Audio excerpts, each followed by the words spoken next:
Shout out to the security team. Those guys are awesome. Studs. They're all good dudes, too. I'm not going to lie. I felt like I was a part of the team. You're like backup. Like, if you guys need, tap me. I would always try and flank Tay and you. That's why the one where I'm like stumbling, I'm really trying to keep my position so that I can march to the right side. And these guys are like, this dude, such a compromising situation right now.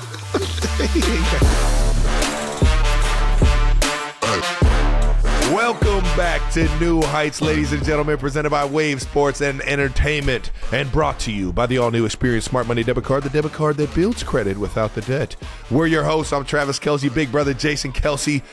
Man, we got a special episode, man. Holy snikes. New episodes drop every Wednesday during the NFL season. Subscribe on YouTube wherever you get your podcasts. Follow the show on all social media at New Heights Show with one S. Just one, ladies and gentlemen. And make sure you check out the official fan club at newheightshow.com, also with one S.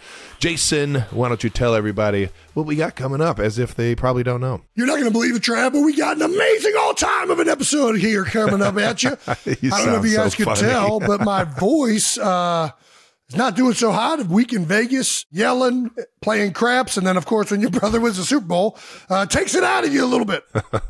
We're going to talk about the Chiefs' iconic Super Bowl victory. Plus, we're going to get into a little bit of that Vegas vacation that I had all week. And we're going to crown the first winner of the best team name bracket. We got all that coming up on the Chiefs back-to-back Super Bowl episode edition. Back-to-back, baby. Travis Kelce victory 2.0. All right now. But first. 3.0. Yeah. As always. We'll get to 3.0 next year. New news. I cannot hit these notes. I can't go up there right now. I don't have any control over what's happening. But I do have some control over telling you what this new news is, and that is we got a guest announcement. We have a special guest episode dropping next Wednesday. That's right. This is not such this bullshit. Wednesday. Next Wednesday. Travis was obviously a little preoccupied this weekend in Vegas. So you went out and got two of one of my fucking most favorite fucking people. Well, there were a lot of people that wanted to hop on. It was hard to tell people no or to switch it up, but we tried to figure out which ones made the most sense without you there. And obviously having a little Super Bowl reunion episode with me, Chris Long, and Bo Allen, that might make the most amount of sense. I mean, it was a good pick. One, they're electric human beings. And two, we knew it was going to be good content. Not right now. Favorite part of the conversation, I'm not so sure. We have Bo Allen carrying drunk Jason home. Obviously, the first time I ever met Kylie. Talk a little bit about Kilimanjaro beers we drank during the parade, and why Bo thinks the tush push is a sassy play. Well, that just tuned me in. I haven't seen it. I have no idea what any of this is, so I'll be a 92%er for a day. Hey, that'll be fun. That'll be fun. All right. I can't stand listening to us two, but I'll listen to Bo and Chris talk. Yeah, especially. My voice sounds a lot better in that episode, I think. Maybe. That was pre craps table, Gilly the King. And Gilly the King, let's go. It was so electric. Hey, we were shouting. Gilly, dude. Oh. I've already met him. Last year, he was at one of the playoff games. I didn't know who he was, but he was on the field. I was like, who that this random dude out on the sideline? Electric, man. Awesome. He brought the energy. It was so, craps is only fun if the table's got energy. Juice, baby. Bro, he brought the juice. And honestly, I've never seen anybody win when the table was like calm. Well, I mean, it makes goes sense. hand in hand. It makes sense. Right? Yeah, you win, you get when you're happy. Losing, but he was making sure it was there. He was. Yeah. Well, that's Brandon Graham 5-5. That's all he kept yelling. He's trying to get a hard 10. Give me that hard 10. Give me 10 the hard way, baby. Ah, that's electric. Yeah, that's we got that guest episode with Bo and Chris, our friends over at Greenlight, dropping next Wednesday. And another bit of new news. We officially have a winner of the best NFL team name bracket. This is fucking ridiculous. What's ridiculous is that Jets Jake did this while the Super Bowl was happening, knowing I'd be preoccupied. You know what it sounds like? What? It sounds like a Jason Kelce move, for real. Well, whatever. It was Jets a fucking Jake. Jason Kelce move by Jets I got Jets Jake a Super Bowl ticket. Get him while he's not looking, He man. deserved to come to the game, and I immediately regret this decision. Kelce move, man. He was flanking. He flanked on your ass while he caught you while you were... He knew. He caught me when I was least expecting. Distracted. We're going to reveal the results of the championship poll right now. Steelers versus Vikings in the first ever best NFL team name bracket final. Steelers 39.4% of the votes, and your Minnesota Vikings with the best team name in the entire NFL wins it on a 60% slide.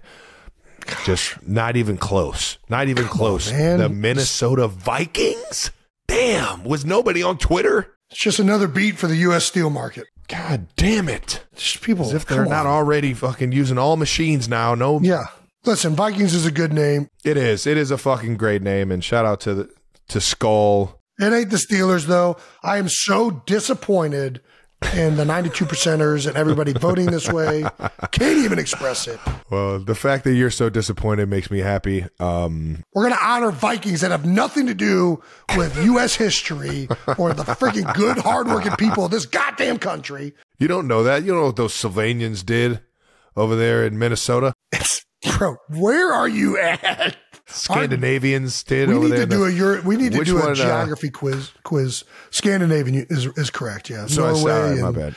Yeah, Scandiscolden, Skin. It's all the same. It's not, but we're probably Vikings. There's probably some Viking blood down the line. So I was lifting weights down the shore one time, and one of the guys was like, "You definitely have Viking blood in you." I'm like, "How do you know that?" He's like, "I just know." I mean, I wouldn't be surprised. It's my talent. It's my talent. It's my party trick. Vikings Twitter also got involved in the final hours as they really pulled away with the lead. Gosh, that's how they did it. Yep, you know it. And now the 92%ers with the winningest bracket. We got over 36,000 entries in this freaking poll, which is fucking mind-blowing. Thank you, 92%ers, for diving in on this with us. And this person got a total of 770 out of 800 possible points, which is pretty close. That's damn good. That's a lot of points. This guy was good at predicting. Congratulations to Tristan Horman at Horman104. That's right. You are the winner. You are the winner. And way to go! Congratulations, man. As the winner of the NFL Team Name Bracket competition, you will receive a golden cup that fits into your golden baby's hand. Oh, it's so glorious. And the right to sign the baby. So we're going to need you to be the first ever winner of a New Heights competition, baby. I'm going to keep clapping. My hands hurt like a motherfucker right now. But holy shit. Dude, we're gonna pass out our first golden baby to Tristan, man. We're doing the golden cup instead of the golden baby. We were gonna do golden baby, but after this weekend of seeing how this can be so utilized, it can be posted on a mantle. You can go out with it. You can drink with it. It can be a koozie. I'm just surprised it's still in your hand. There's so many opportunities to use this in public that we thought it was the better trophy. Just get the golden cup. The golden baby will stay with us.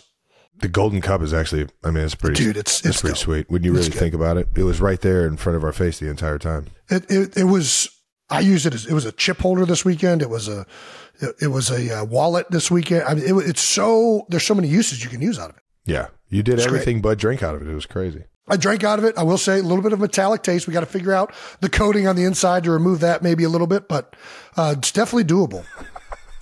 Well, congratulations, Tristan. Congratulations, Tristan. And congratulations to the Minnesota Vikings. I got to give them the credit. They showed up. They turned out. People love, I mean, Vikings are pretty electric. I'll give them that. And the purple is nice. You play in Minnesota. That's a fun place to play in, man. It's a beautiful stadium. Their crowd gets fucking into it. And they're not pricks. They're not assholes. They just fucking love some good football, baby. They do. You got to respect it. Yeah. Thanks to everyone for submitting brackets, voting, all of you guys for participating. Really made this a special first competition for us. Tuning in to find out more competitions. We're going to keep doing this stuff. We want to give out these babies as much as possible and get people to sign the baby. That's right. Tristan, you officially have the right to sign the golden baby whenever you can get to it. I don't really know how you're going to get to it. You got to figure that one out. I guess I'll buy you a ticket. I'll buy you a Spirit ticket. I ain't getting you Delta, but I'll get you Spirit. But yeah, we'll figure that one out at a later date. Why'd you just shit on Spirit like that? I'm not shitting on Spirit. I'm just. You're shitting on Delta for having too high price? I think they're having a yelling competition up there right now. Before we get to the game, let's talk about our sponsor, Prize Picks. Prize Picks is America's #1 fantasy sports app with over 3 million members. Ooh. You just pick more or less on 2 to 6 stat projections and watch the winnings roll in, baby. It's that easy. Want to play alongside some of Prize Picks' favorite players like rapper Meek Mill and comedian Andrew Schultz? Well, you can now find community plays under the promos tab of the app to view entries from some of the biggest names in Prize Picks community each week. With quick withdrawals, easy gameplay, and an enormous selection of players and stat types, that's what makes Prize Picks the #1 daily fantasy sports app. And now for the portion of this ad read labeled personal experience to be read by town outside of Travis and Jason Kelsey, because we are active NFL players and cannot participate. But you know who can? That's right. Swole ass Brandon. Come on in here, swole ass Brandon. Get them biceps in here, Brandon. Barely fit in the frame. Barely fit in the frame. Oh, he's trying to hide him. He's being very. Look at that. He's trying to hide him with the long sleeve sweatshirts. Shirt privileges. Yeah. They lost shirt privileges until they settled down. Yeah, it's because the shirts don't fit him anymore. Swole ass we know Brandon. How that shit goes. I need those double XLs, boys. All right, get out of here. Jesus, all right, see you later. Go. The big boy. Get out. All right, guys, we can't pick on football anymore. I don't know what we're gonna do. I don't want to do basketball just yet. I think basketball's going to heat up later. So why don't we do darts? I'm going to throw some darts pits at you. You guys let me know how they do. Rob Cross, more or less 2 180s thrown. Do I know what that means? Not entirely. Let's go more.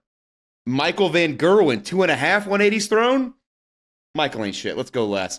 That's my Prize Picks this week. Let's play darts. Let's have some fun until basketball really gets going later. I'm going to get out of here and bring the guys back. Bye. All right. Well, hopefully swole ass Brandon made some picks that you can win money on. But if not, you snooze, you lose. And if you want to start making picks, go to prizepicks.com/New Heights and use the code, you guessed it, New Heights, for the first deposit match up to $100. Again, that's prizepicks.com/New Heights, code New Heights for a first deposit match up to $100. Pick more, pick less. It's that easy.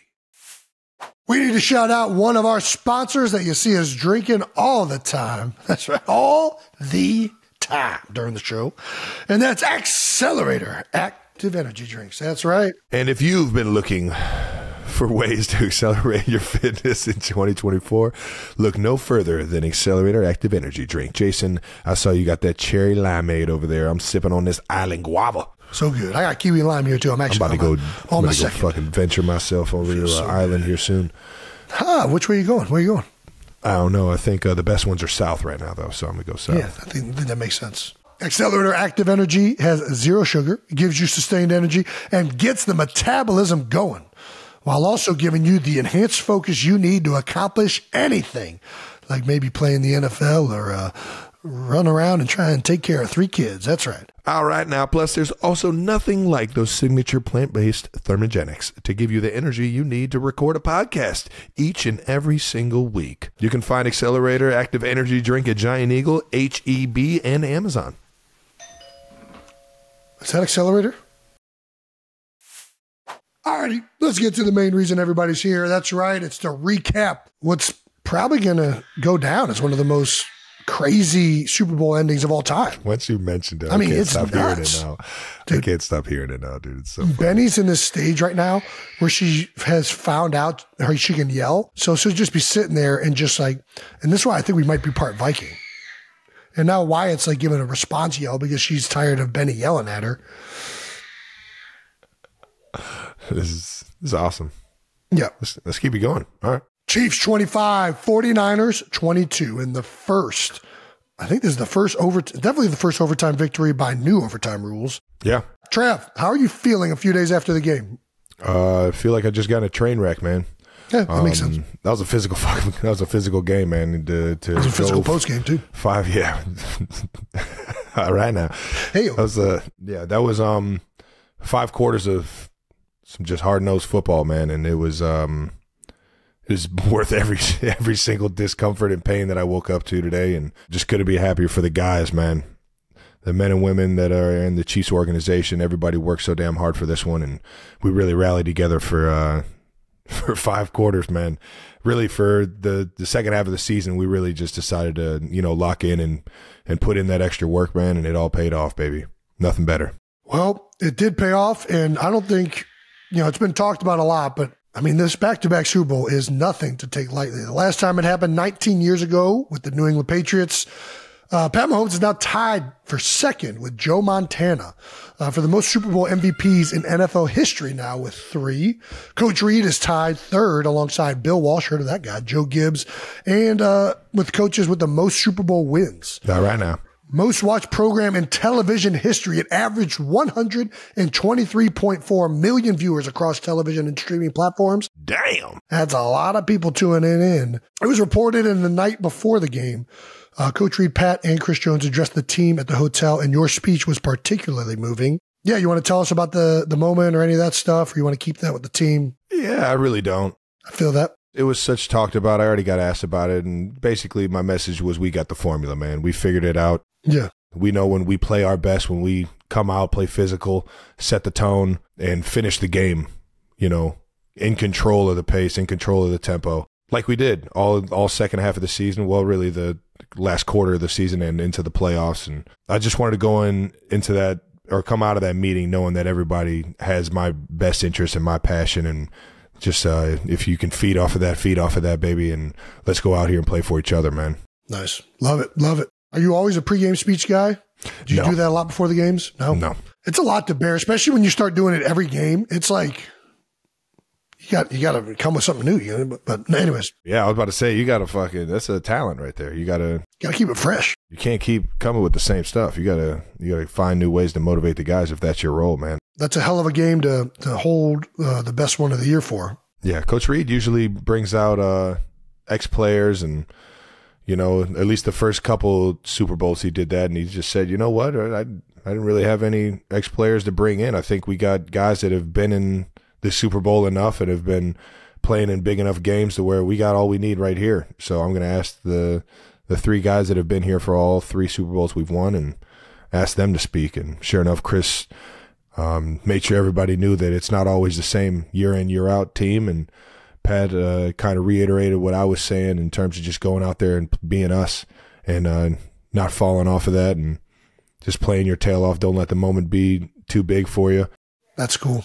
We all left that meeting pretty fired up, pretty jacked up for the game, man.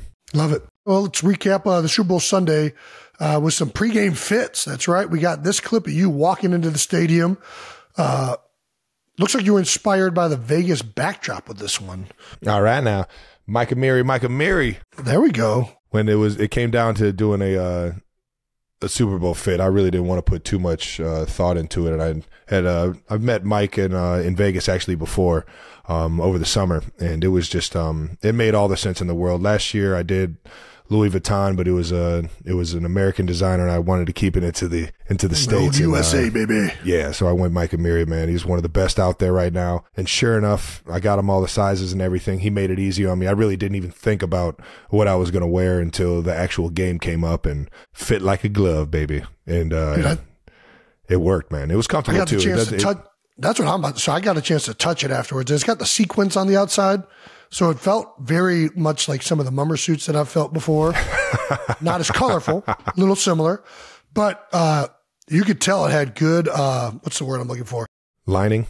Yeah, the lining was like really, really high end. It wasn't as stiff as I feel like a lot of sequin stuff feels like. Yeah. It felt like a pretty wavy, like worn in, comfortable, like leather jacket is what it kind of felt like. Exactly what it was, yeah. Yeah. He had me looking like a black disco ball walking into the disco, Vegas, baby. It's like a snazzied up Johnny Cash. There we go, baby. Ooh, all right now. Mama Kelsey broke out a custom jacket also for the occasion. Check this one out. Super Bowl. How about it?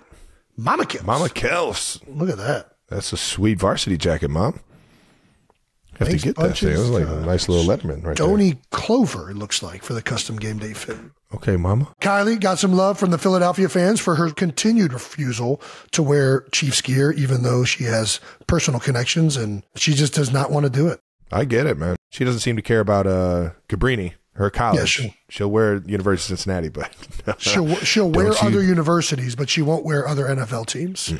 Don't you fuck around with my fandom over the Birds. I respect it, Kai. I appreciate you even wearing red. You know, you could have wore something neutral and just showed your support. You showing up was enough for me, so I appreciate it. And she had I think she had an All Right Now shirt underneath that or something like that. Hey, nah. So she was definitely supporting Trav. No, she always is. Anyways, I've tried to.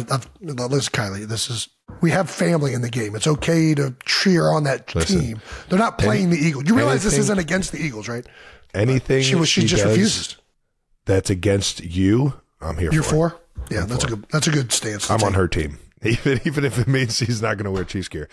I'm with that. I'm with against you. Anything to go against Jason. Don't let him win. Don't let him win. And I had to break out the Chiefs overalls for this big one. Dude. I was trying to figure out what to wear, and I figured if I went with the overalls and I had straps that could hold my shirt down, the straps would hold my shirt on so I wouldn't take my shirt off when I felt the desire to. I'd be more composed. Nothing would have been better than seeing your nipples on the field, man. Fuck. Yeah, no. Well, some nipples did go on the field. You see those guys running across the field shirtless? Do you think that was inspired? I was sitting down, and it was kind of like all the guys in front of me. But I knew something was happening because it was just like a stop and play. Yeah, it was awkward. Yeah, everybody's like, what's happening? Awkward. What's a Super Bowl without a streaker? You know what I mean? I'm with you. But are they streakers? I don't think shirtless is streaking. Streaking, you got to have something dangling or something bouncing. There's got to be the undercarriage has got to be. Yeah, I guess that's true. It's streaking if a woman goes topless. If a man goes topless, that ain't streaking. That's like you're at the pool. Yeah.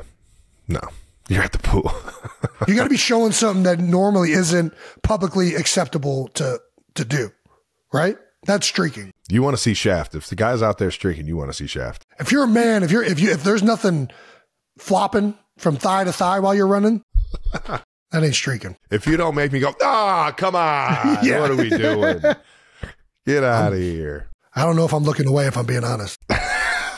All right, here we go. Okay, let's get to the actual information about the game. First half, Chiefs got out to a hot start and forced a fumble on the 49ers' very first drive. The 49ers put together a pretty good first drive. The defense held up when it mattered most.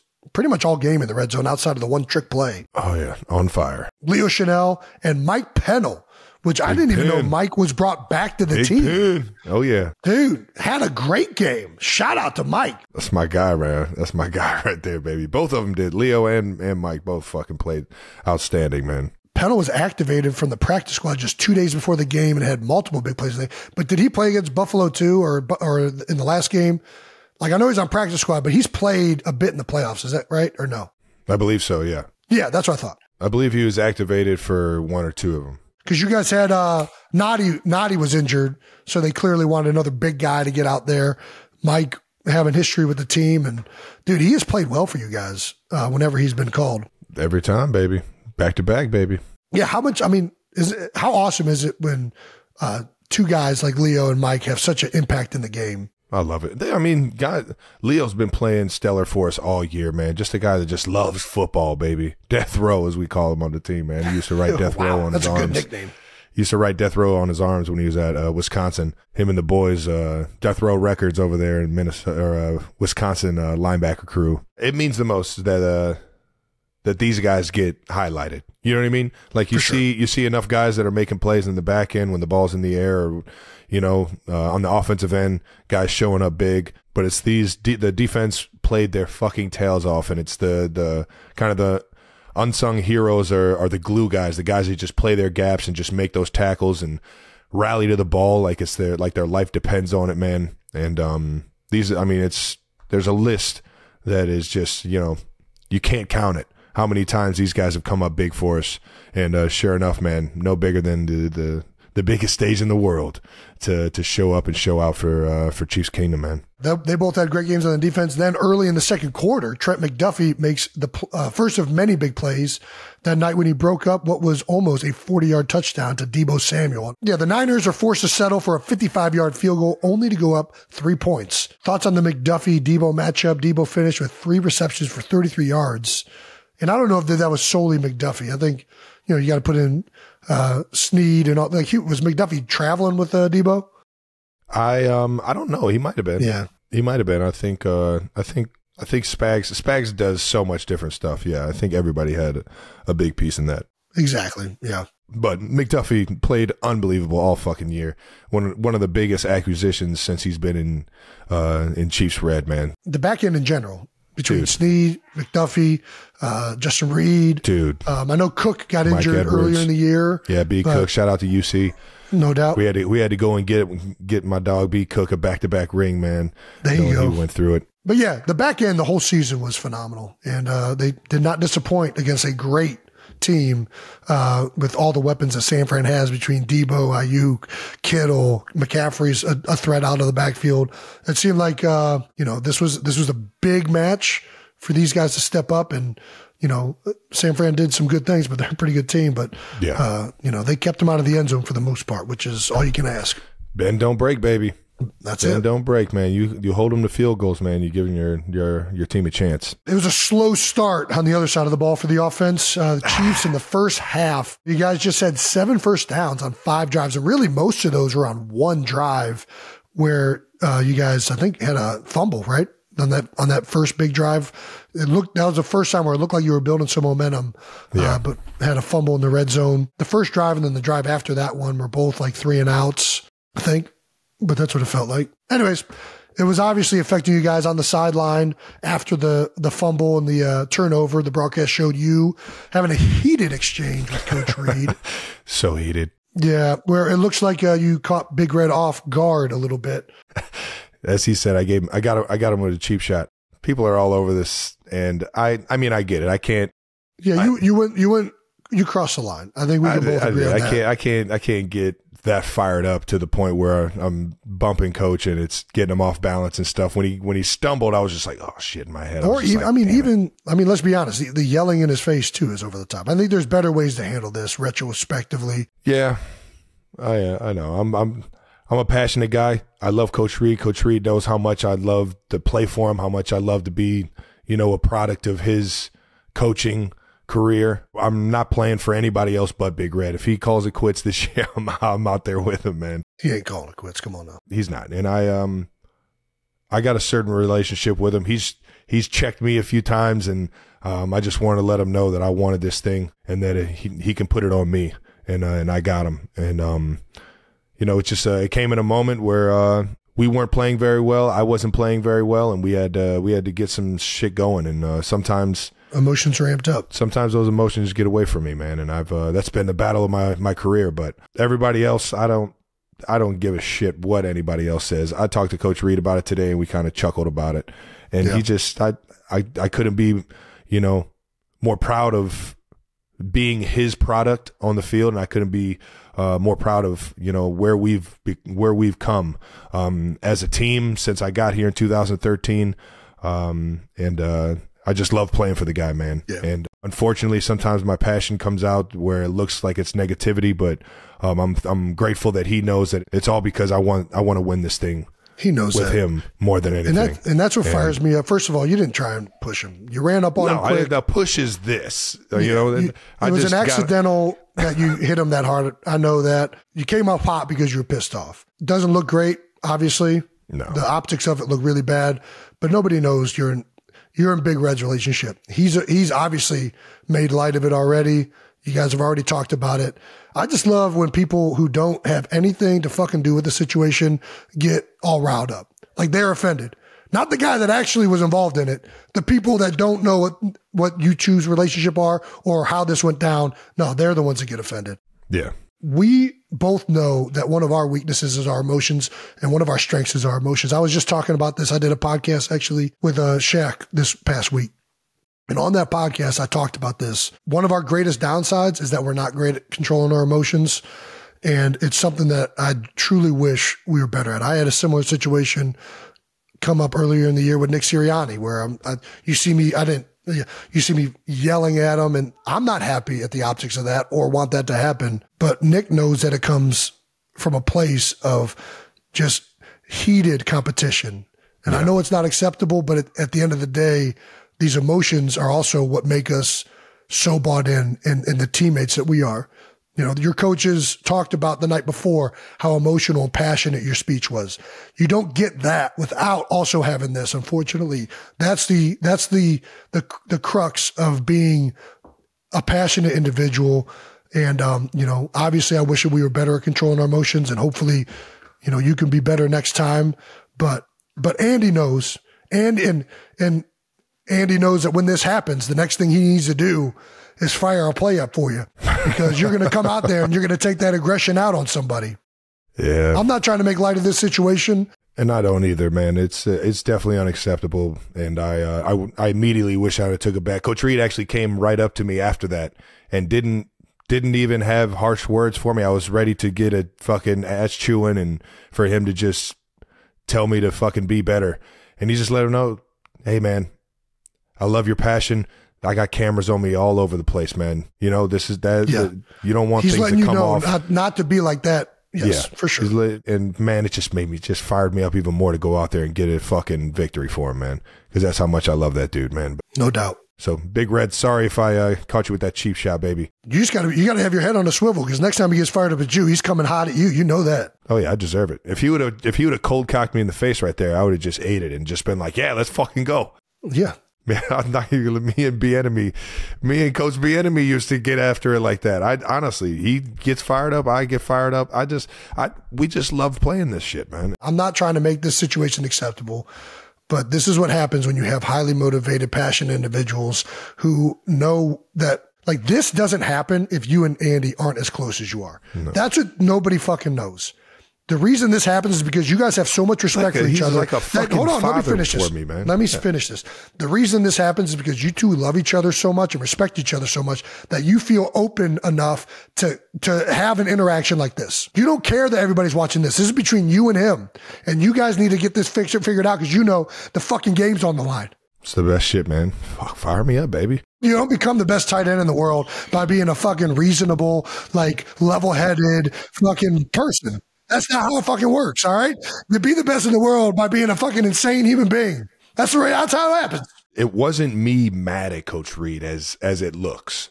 It was the frustration of our team not having success, turning the ball over, and me being on the sideline. Just on the sideline, fucking, fuck. Yeah. Damn it. We got to do better. We got to get, like, it was me showing my passion and frustration and letting Coach know he can put it on me and I'll make sure I get this shit done. That's what that was. It wasn't me yelling at him to do something. It was pleading with your head coach to let you go out there and win this motherfucker. That's what it was. Me and you both know what it was. Yeah. However that came across, it didn't come across in the most correct way it should have, in a way that's respectful to Andy. But Andy knows what you mean to him and what he means to you. Scoring picked up a little bit after halftime. Yeah. 49ers scored a touchdown on a trick play and go up 10-0. I guess that was the end of the second half. This is before the second half got started. But being down by double digits is familiar territory for you guys. You've trailed by 10 or more points in all 4 Super Bowls. And since 2019, the Chiefs are 5-1 when trailing by 10-plus points at any point in the playoffs. The Chiefs drive down, and I thought you guys were going to get a tutty before the half. I really did. It looked like that. I thought it was happening. You guys had the timeouts and even with 6 seconds, I'm like, do you still take one more shot? But you know what I think was in Big Red's head? And I think he made the right call. He's thinking about that Cincinnati playoff game from AFC Championship game from what? Yeah. 2 years ago, 3 years ago. 2 years ago. Right 3 before years, half. whatever it is.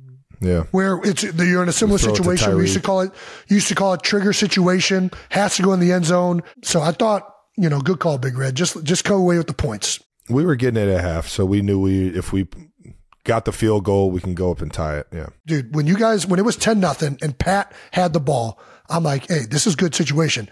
They got the ball here. They're going to get it back to start the second half. This is an opportunity to switch some momentum. That's why you defer.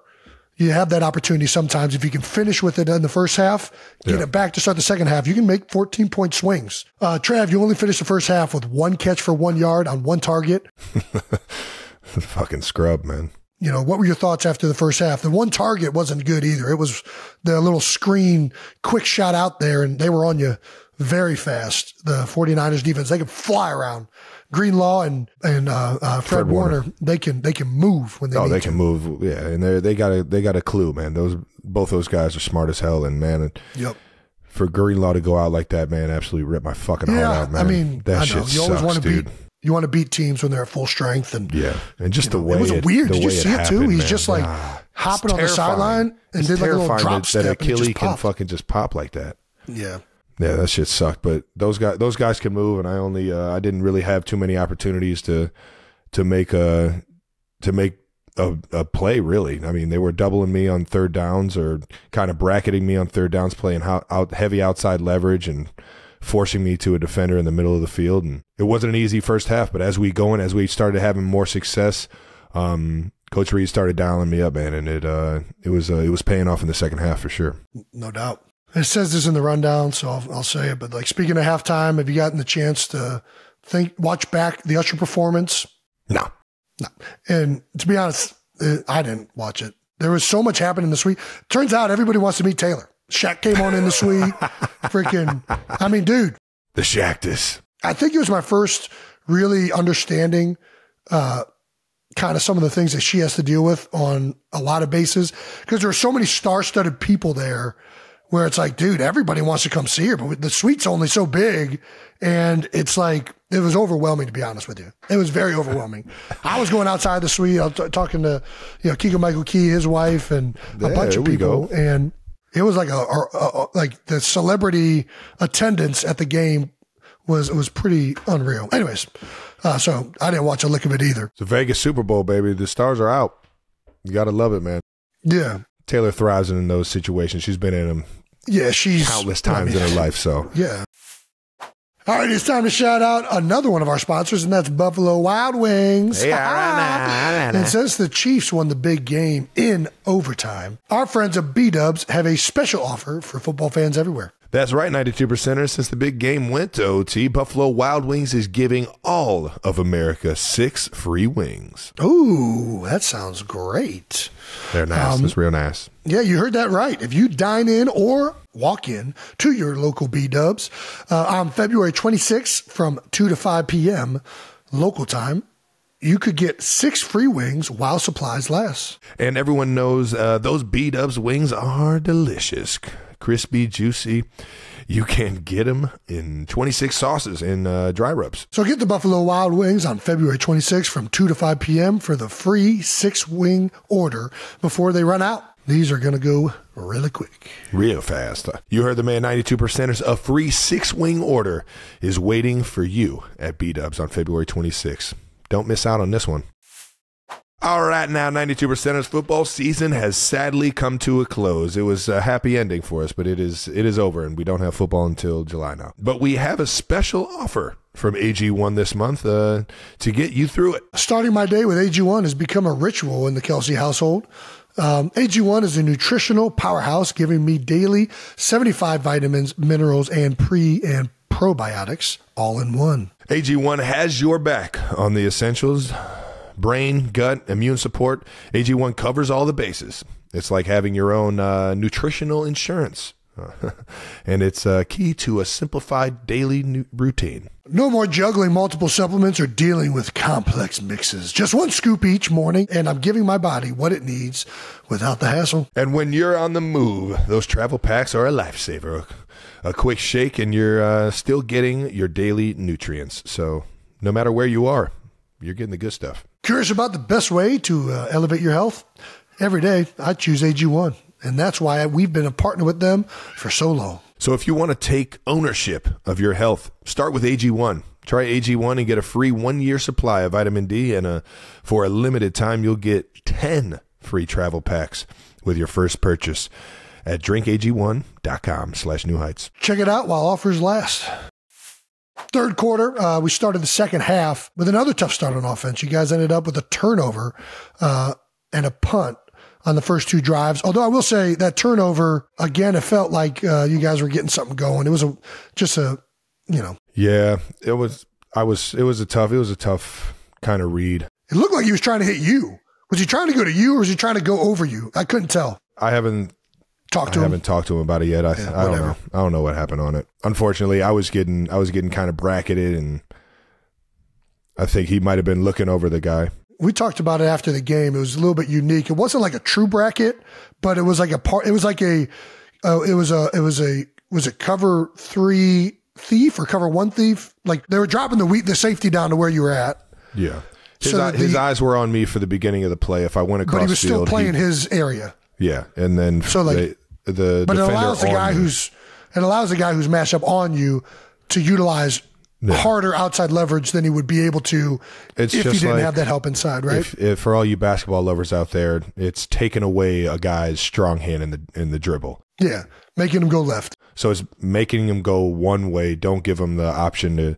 And you're funneling him to where you have help. Smart. It's good defense. I mean, there's a reason the San Fran's so good. I mean, yeah, it's not the first time I've seen it. I've seen it all year, but it's definitely not easy when you got a really big athletic guy hitting you at the line of scrimmage and you're trying to run a corner. Yeah, no doubt. You know, you're trying to run past him or outside, and it's just, yeah, it was a good game plan, and they played it pretty tough all the way until the fourth quarter. After the 2 drives, luckily the Chiefs defense was still firing all cylinders, and they held them to 2 3-and-outs. You guys were then able to put a nice drive together midway through the third, 9 plays, 47 yards, and it's capped by a 57-yard field goal for Harrison Butker. Harry. Butker kicked 4 field goals, I think, in the game. He's been lights out all year, but the 57-yarder was a huge one for you guys. Dude, a legend. Especially with the Super Bowl on the line. He broke a record that had just been set in the first half of the game by Jake Moody. Yeah. Both kickers. I mean, it's a dome, but still, it's a long way for a ball to travel to go through some uprights. 57 yards, yeah. Then after the Chiefs 3-and-out, we have probably the play that, really turned the whole game, which was the muff punt, which I still don't really know. What are we doing? Yeah, I'm going to watch this again. Did he think that somebody else touched it? No, I think he felt the ball going past him, and he didn't want it to get pinned or get the team pinned. He didn't want it to get back in the. Did McLeod think one of his teammates hit or something? I can't imagine why. Listen, I don't ever want to get on a guy. That was a big play in the game. Listen, it's a Super Bowl, man. Guys are trying to make big plays, trying to make the right decisions. What we just talked about this, what you guys talked about the night before, and I'm sure the 49ers said the same thing. Like, don't let the moment make you change what you've been doing all year long, right? Like, even though it's a Super Bowl, you can't overdo it. And I think, to be honest, this is a guy that's trying to go above and beyond to help his team. He knows if that ball keeps 1,000%. going, it's hurting the offense. Yeah. But the reality is that's a hard ball to field when it's bouncing like that. When you got guys flying all around you. Yeah. Listen, pick it up quick. I get it. You don't get it in your hand. I do. I really do get it. But it ended up being a huge play for the Chiefs. Yeah.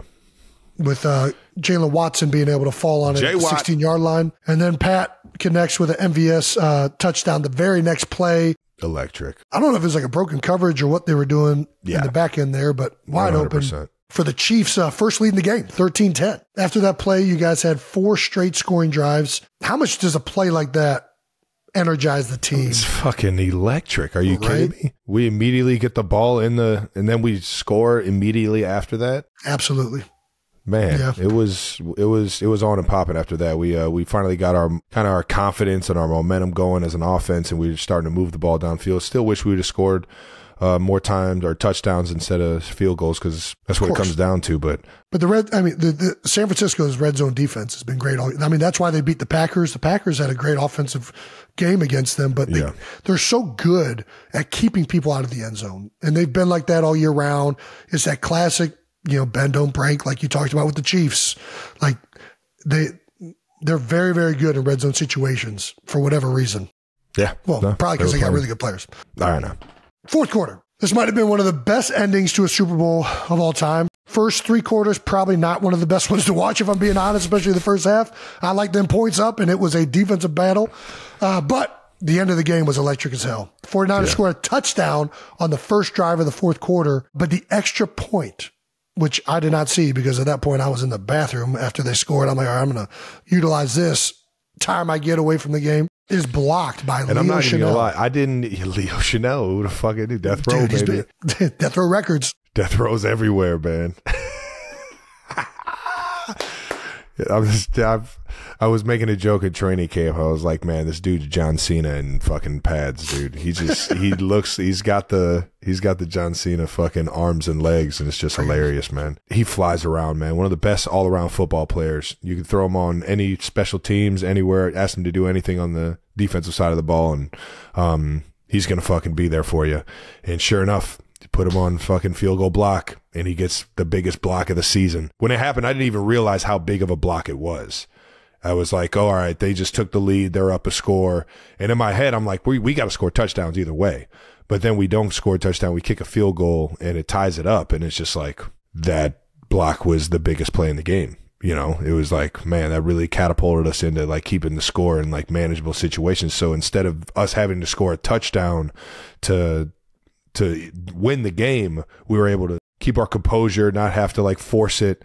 And sure. Once we knew we were in field goal range, kind of play a little bit more conservative, knowing that we had an overtime, an extra period to be able to win this thing. That's right. Yep. Yeah. The extra point, definitely being down only 3 is huge. It completely shifts the mindset. And you guys are obviously able to come back and score a field goal the next drive. Then the 49ers are only able to get a field goal on their drive. So when you were in that 2-minute situation, like you just said, you know, hey, it's all gravy. We go down there, we get a touchdown.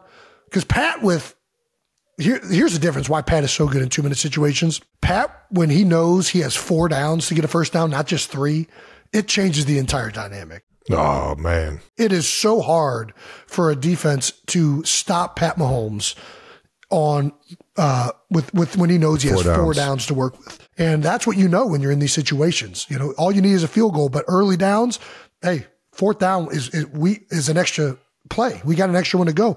And you see Pat be riskier with his legs. You see him, you know, there was one right away where it's like a 3rd and 1, and he went right. He knew before the play was the moment those backers turned outside. As soon as he saw the front. Yep. He was like, and then those backers displaced, and he was out of there. So, I mean, it changes the entire dynamic. With the head of his team, bro. My dog Pat put it all on the line, man. The MVP Pat, man. He literally just put the team on his back, baby. I didn't even think it was going to go to overtime with the way you guys are operating that 2-minute drill. Dude. It looked, you had that big catch right there down the sideline. It looked like it was going to be a typical Pat Mahomes ender, but you only come away with 3 points to tie it, takes it to overtime, and then probably the most controversial thing of the day happens. Everybody has talked about this. If you take the ball, you go up 7, that's a huge advantage. But at the same time, the other team knows exactly what they need to tie it or to take the lead. There's no situation where it makes sense to me, but I'm not trying to take anything away from Shanahan. He's the best coach, one of the best coaches ever to do this, right? Yes. Everybody's stealing his offense around the league. Everybody's trying to run his plays and make something as unique as what he's built in multiple places at this point, between Washington, Atlanta, and now in San Fran. He's one of the best coaches of all time. You get the gift of knowing what you need that second possession. He said something about a 3rd possession. You win the coin toss. That's what you get. You get the opportunity to have the advantage, and they handed it right over to us. Yeah, well, Damn, I mean, like in normal overtime rules, you receive because if you score a touchdown, game's over. And when he says that, 92%ers that aren't following, during the season, it's different. It's a different playoff, or I mean, it's a different overtime. And not just during the season, really during the season and before they made this overtime rule change. This has been the way overtime has been taught our entire lives. Yes, you receive because if you score a touchdown, the game's over. But because they changed this rule to now both teams get a possession, it doesn't make sense to do that. No. Even if they score a touchdown, you know you get the opportunity to, okay, now, hey, boys, now we got to suit up and score a touchdown. 4-down territory everywhere. And you go for 2 because you don't want them to have the chance to end the game with a field goal. So it's not going to go down to 3 possessions. Listen, I don't like criticizing anything. Not trying to harp on the guy, but it was a huge, like when they said we want to receive, and the ref looked at Fred and he said, "Are you sure?" Yeah. You sure you want to receive? And he said, yeah, I want to receive. I want the ball. I was texting. Just like, I jumped out of my seat and said, hey, here we go. Let's go, boys. Perfect. They want to receive. We get second possession. We know exactly what they want. Defense, hold them. Just hold them to 3. I don't like just hold them to 3. We're going to go down here and win this thing, baby. Freaking crazy. Really was. I was texting Nick before that even happened because we go over the same situation in playoff football. My guy, Mike Frazier. Frage? When he gets up in front of he's our like, I think he's our analytics coordinator or something like that. I forget his actual title. Yeah, I don't know what Frazier's title is, but Frage, for those of you that don't know Frage has been with Andy since our time in Philadelphia together. He's long tenured with Andy Reid. Frage is the statistical analyst coordinator, a.k.a. Head of analytics. He kind of brings it all together. Cool. He brings it all together. He's the one that goes over all these scenarios, all these big-time situations. Yep. And a half and a game, rule changes. He's the one that comes up, stands in front of the team. When he comes in front of the team, you hear everybody get fired. Frage. And sure enough, he goes over these kind of situations. I'm pretty sure we went over the overtime rules 4 times in the 2-week span that we were in like the play, like in the overtime rules. Every single week we talked about overtime rules in the playoffs. Yeah. And Frazier's up front giving what we would do in all these scenarios. So everybody on the team we knew exactly what the best situation was, how we were going to handle it, how we were going to like attack it. And a guy like that, man, you don't realize how big of a job it is to do that kind of stuff, because it's kind of like, all right, you're just going over the rules. We kind of know the rules, but it's like when you harp on them, it becomes second nature, and you don't even think about it in the game. And it's just, Frage coming up big, man. They gotta get a Frage over there in San Fran. Yeah, we got the same in Philly. John Ferrari, shout out to Ferrari. Used to work in the league office with officiating and whatnot. So he's always going over the rule changes, different situational things just like that. I'm sure San Fran has a guy and they do it. It just, for whatever reason, I don't know what happened. Maybe they really did think that was the most advantageous situation for them, was to take the ball. I find that hard to believe, but you can make numbers say whatever you want at the end of the day. So maybe that's what their numbers told them. I mean, a lot of them said they didn't know the rules. So I definitely saw that. Sounds like they don't got Frage. Or it's not happening in front of the team. It's happening just with the coaches or something like that. But yeah, we talked about your big catch that got it down to the 11-yard line. Next Gen Stats said you reached almost 20 miles per hour, which, listen, if you didn't get at least over 20, it ain't that impressive. Like 19 is okay, but you can get to 20. It was right under 20, though. Yeah, it was close. When was the last time you saw a 34-year-old almost run 20 miles per hour? That's you're getting a ticket in the fucking school zone right there, man. Well, yeah, at least you're not at the geriatric. Being a prick, you're getting a fucking ticket. Fucking moving, man. Coach Reid called wide shallow, and as soon as that thing came out of Pat's mouth, I'm like, fuck yes. I'm about to fucking just run my ass off. Fred is heavy outside leverage. I'm just about to fucking take off on him. That's right. Same play that we won the game on against Derwin James 2 years ago. Really beat the Chargers twice in OT. 3 years ago, we beat them on that same play. Yep.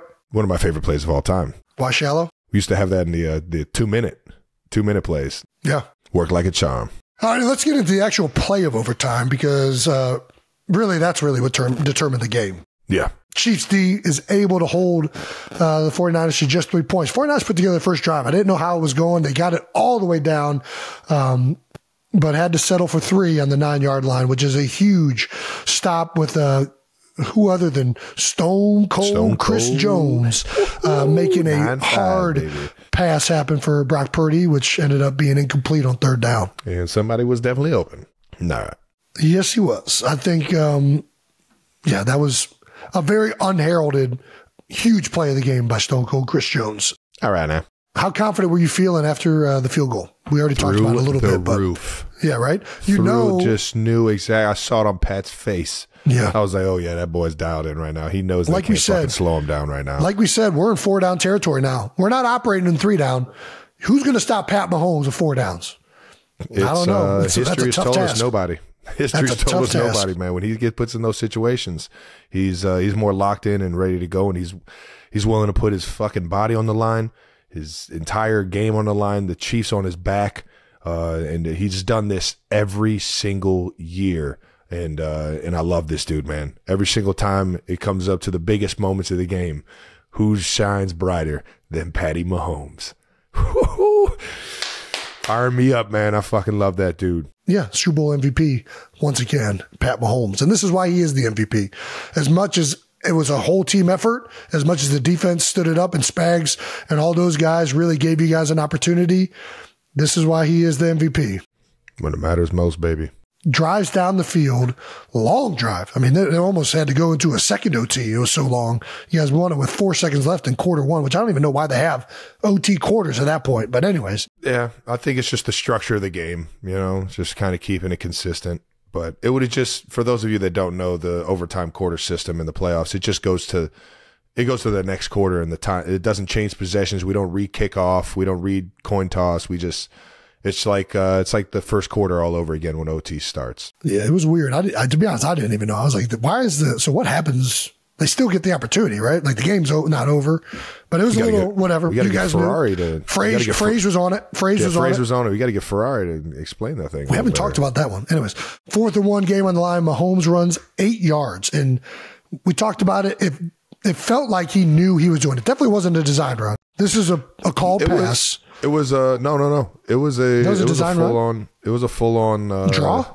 No, it was a pass. You're right. I'm trying to remember which play it was. 3rd and 1 was definitely a pass. 3rd and 1, he scrambles for 19 yards. Yeah, it was definitely the 4th and 1. I don't remember the 4th and 1. Damn, the 4th and 1 might have been the pass. No. The pass was definitely that was 3rd and 1. He scrambled for 19 yards. That's the one I'm thinking of. I know which one that one was. The other one was like the bootleg, or it was like it looked like a read option type deal, or like a RPO. Yeah, but that's not a design run. He just ran because he has that option on the play. Correct. Yeah. He saw the numbers. He was locked in. After that scramble, once again, the Big Yeti comes up big in OT with a 7-yard catch, which was actually a tight end screen, right? We're talking about that play? Correct. Tight end screen was not supposed to go back towards the middle of the field, but I saw a big you thought you saw something open? Big old Nick Bosa.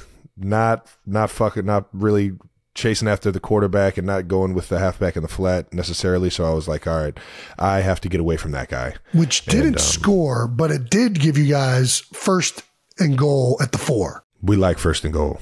After you guys ran on 1st down, you're able to come in here and do the, I don't know if this isn't an RPO. This is just a designed, I don't even know what you would call it. Kind of a gadget play. Yeah. Get everybody thinking McColl's going across field. We ran this play 3 times, I think, against you guys in the Super Bowl, and we're fortunate that it screwed you guys up enough. And sure enough, they were unaccounted for in the flat. As soon as I saw the corner latch to me, I looked up at the scoreboard like, is he gonna score? Is he gonna score? This is why motions help out, man. Mm-hmm. You sees him coming down the corner, thinks that he's now got to go on. You're now the number 1, right? And then all of a sudden, it's like, I don't even know if it's a rub route or if you guys are running like just a bunch of traffic with somebody popping out to the flat. Yeah.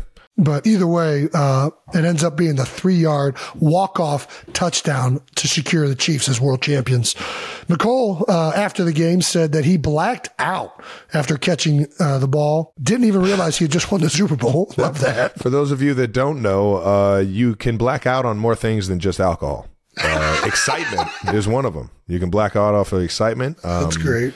And I've been there before, and you could clearly see Cole catches it, finds himself in the end zone, and it's kind of like, is this happening? Is this real? Yeah. What happened? And then you see Pat Mahomes fucking sprinting at you with excitement as if you just won the Super Bowl for everybody in Chiefs Kingdom. And then, and now it's time to party, baby. Well, going into the game, Hardman only had 2 receptions in the playoffs. And he had obviously had a rough start to the season over there with the Jets. Everybody's talking about the mentalists or whatever over there that predicted this entire thing. But this was a huge play to unfold for McCole Hardman to seal it. A little, baby. Great way to end his season. Man, I was so fucking happy for him. And I've already talked to the media about this, but to have the ups and downs that he went throughout this season, not getting the chance necessarily in New York, to coming back to Chiefs Kingdom and immediately making an impact, to kind of going through some ups and downs in the playoffs, and then finding a way to make one of the biggest catches, the longest pass that we had there in the first half, and then on top of that to be locked in and get the chance to win it for us, man. I couldn't be happier for the guy. I mean, he was wide open. Let's not make it seem like it was that hard. He was wide open. He said to hit Super Bowl. But either way. He sold going across field. He sold going across field, baby. He's stealthy, man. That shit counts. He set himself up. Counts. Yeah. Well, could you ask for a more representative way of the entire Chiefs season? The Chiefs season up and down, starting off, the offense struggling, then all of a sudden getting it going later in the year. A lot of people counting you out, saying you weren't the Chiefs of old, saying Pat Mahomes wasn't the Chiefs of old, saying Travis Kelce. There's a lot of people. There's some receipts out there if you guys have been smart enough to keep them. For a guy that had to start with such a down way over in New York to come back and make the biggest moment of the game, it's very serendipitous of McCole Hardman and to be a representative, I think, of what that entire team went through all year. So shout out to you guys for persevering all year through the adversity. Shout out to Hardman. Let's get to the post game.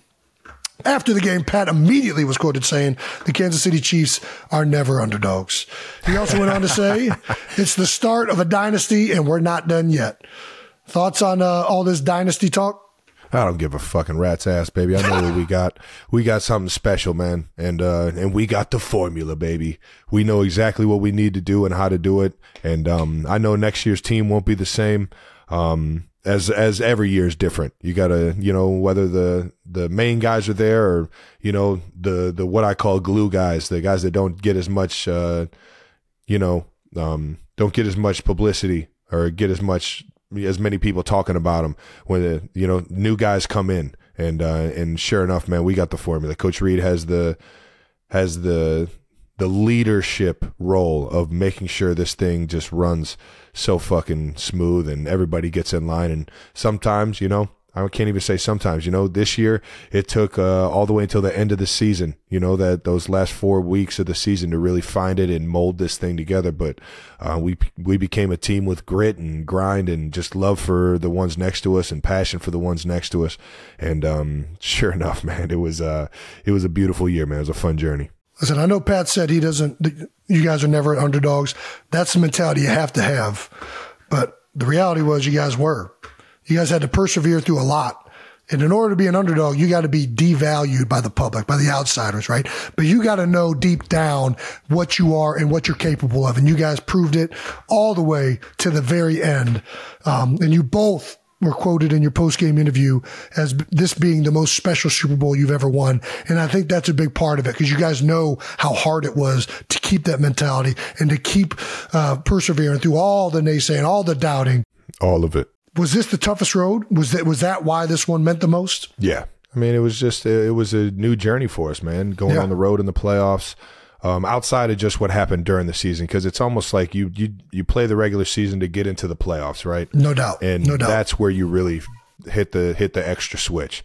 That's where you hit that nitro boost. You know what I mean? That Nas in fucking Fast and Furious. You feel me? Shout out to Luda. Hey, he was up. He was in attendance. He was rocking. Especially at the Chiefs after party. I ran it. In the playoffs, you turn that thing on, and man, you could see it in everybody's eyes. Everybody was on the same page.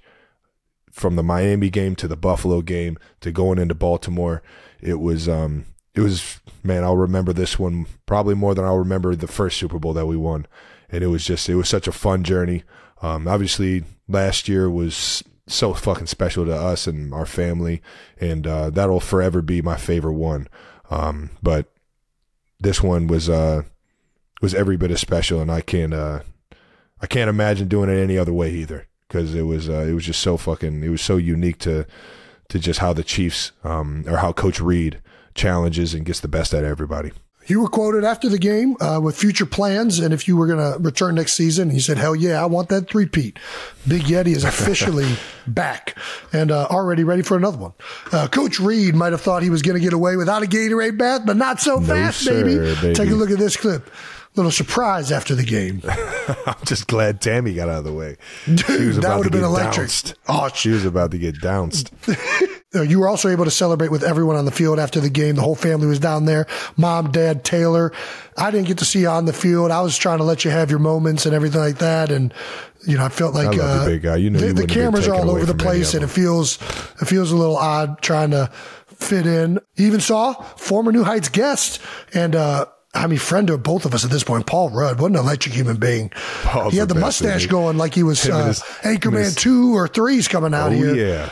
Oh, yeah, baby. I couldn't tell if he had the Black Panther on. 100% of the time. He was definitely looking nice. No, what is it, 70 every time? Jesus, Jason, what the fuck you got going on? Dude, Vegas, man. I've been surrounded by cigarette smoke and yelling. And you've been ripping heaters and just chugging beers? I don't do that. I'm not smoking nothing. But all these casinos, it turns out you got to let smoking by because all the people that are impulsive enough to still smoke cigarettes all the time are in these casinos. But especially if they're free, man. I guess. Yeah, how was it seeing everybody? This was electric. Seeing Paul, his son Jack. Jack has been coming to the games now. I mean, I've been in Kansas City for 11 years, so I've seen this little dude grow, and it's been cool. It's been cool to get to know the Rudd family, let alone Paul and how amazing he is, and just how cool and down to earth he is, man. He's such an awesome guy. He saw him and came out to my SNL last year, and the guy is just the absolute best, and he's a huge Chiefs fan and has been bleeding Chiefs Kingdom since he was a kid. So it's awesome to win these Super Bowls with him and see him on the field after every single one of them. Well, we got some classic T-Rav sound bites at the podium during the trophy ceremony. Yeah. Who else's hands do you want the microphone in other than Travis Kelce after a Super Bowl victory? I'll tell you who doesn't want it. Las Vegas. I wasn't going to do a fight for your right, but Nance he's like, are you going to? Are you going to? Yeah, he knew. All right, Chiefs Kingdom. I know what Chiefs Kingdom wants. Let's do this. Well, we got some awesome images also from the Sphere. That was an electric venue. Can't wait to go back there. Holy cow. It had the Super Bowl champions on it, all the graphics changed, the Caesar's Palace. So cool, man. Yeah. It was Vegas turned out to be a pretty awesome place to host a Super Bowl. I'd imagine there's going to be, that was just the first of many at that new stadium. I mean, it's got to go back next year, right? Well, it can't go back next year. It's already scheduled for, I think, New Orleans next year, but it'll be back there probably before we know it. Oh, back to New Orleans for a bowl game, huh? Fun fact, Coach Reid won his first Super Bowl in New Orleans with the Green Bay Packers. The boys, Brett Favre and the gang. All right. Went down there and figured it out. They were figuring out a lot of things over there in Green Bay when Brett was there. They're pretty good. This year, the easiest health habit to start is one for your dog. That's right. The Farmer's Dog, in fact, makes feeding real, healthy dog food easy and convenient. And your dog will absolutely love it. Love it. That's why it's time to quit the kibble, kick the cans, and start fresh. The Farmer's Dog makes and delivers fresh, healthy dog food right to your door. It's developed by vets, nutritionally balanced, and made from real meat and veggies to the safety standards of human food. The Farmer's Dog isn't just fresh, higher quality food. They also send food pre-portioned specifically for your dog based on their unique nutritional needs. It doesn't matter if your dog is young or old. It's always the right time to begin investing in their health. Get 50% off your first box of fresh, healthy food at thefarmersdog.com/newheights. Plus, you get free shipping. Just go to thefarmersdog.com/newheights to get 50% off. That's thefarmersdog.com/newheights. It's time to talk about our partner, Experian. Everyone has the go-tos in life, just like a quarterback has a go-to receiver, or a receiver or tight end has a go-to end zone dance. And off the field, people have all sorts of go-tos as well, like go-to snack, drink order maybe, or a karaoke song. How about that? I'm a big karaoke guy. Jason, what's your go-to karaoke song? Man, you know I'm a total eclipse of the heart. That's you already gave it to it. You give us another one. Give you another one. Colt 45 by Afro Man. That's Colt 45 and 2 zigzags. Baby, that's all we need. We can go to the park after dark, smoke that tumbleweed. Your finances are no different. And if you want to take control of your credit and your finances, your go-to is the free Experian app. What makes the free Experian app your financial go-to is that it has what you need right when you need it, like tons of free tools at your fingertips to help you take control of your credit and finances. Plus, you can get all sorts of awesome free things with the Experian app, like your free FICO score. Ooh. And free access to the whole marketplace of credit card, loan, and insurance options, all matched to you. So go to the App Store and download the free Experian app now. Experian Boost results may vary. Actually, they will vary. See Experian.com/boost for details. All righty, let's get to the out of the house, Trev. Let's do it. All right, now, Jason, you got out of the house once again. I'll tell you what, man, Vegas couldn't keep you in the hotel room, man. Had to. No choice. You made it out to Nevada in the desert for a week, and your time in Vegas looked absolutely electric. We were all following along. I think it all started with that poker table. Blackjack table. Yep. Busting with the boys. Tom Segura, Burt Kreischer. Yeah. Two bears, one cave, man. It was electric. That is where it started. Electric. It seemed actually, and I'm not going to lie, seeing how much fun you were having, and just how much energy the city felt like it had. I didn't go, like I said, I didn't go out on the strip until after the game, and you could just feel how electric it was. Seeing everybody's Instagram stories, seeing what was going on social media, and following you around it was damn fun. I'm pretty sure all the 92%ers can say that as well. But what did you think of like Vegas as the host city? Oh, dude. Was it the best one you had been to, or? Well, it's the best one that I've been to as a spectator. When you're playing the game, you don't get the opportunity to take part in the festivities, but Vegas is, listen, if there's a city that is better suited to host something like this than Vegas, I probably haven't been to it. Adult playground, baby. Yeah, man, it's pretty nuts. The parties are all centrally located. There's so much to do. The type of people that are in Vegas, like it is geared to have a good time, and it did not disappoint. Probably a little bit longer than I would have liked. I think Vegas is there's like a 48-hour rule, maybe 72 if you're lucky. Like 3-day max. You got to get out of there on the third day too. You're not staying the night on the third day. 2-night max. Being there from Tuesday to Monday, almost a full week was a lot. It was a lot of Vegas. We can hear it. Yeah, I think everybody can hear that. I'm not a big gambler, so I don't go to Vegas often. I think the last time I was there was before Kylie and I were even married, like 2015. But Craig it was fun. The Carey wedding. Craig, oh, that's right, Craig Carey. Shout out to Craig Carey, Jenny Carey, and Little Banksy.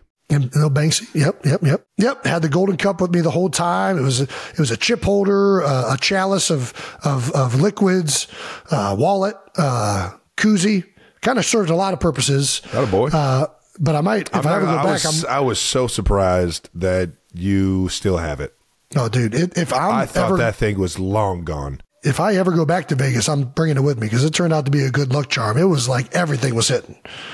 Everything. Ooh. Anyways, yeah, it was a fun trip. Saw some shows, went to the Sphere, saw U2, saw Adele. Nice. It was a very happening trip. What was your favorite show? I'm not gonna lie. Music wise, I'm probably a bigger fan of Adele than I am of U2.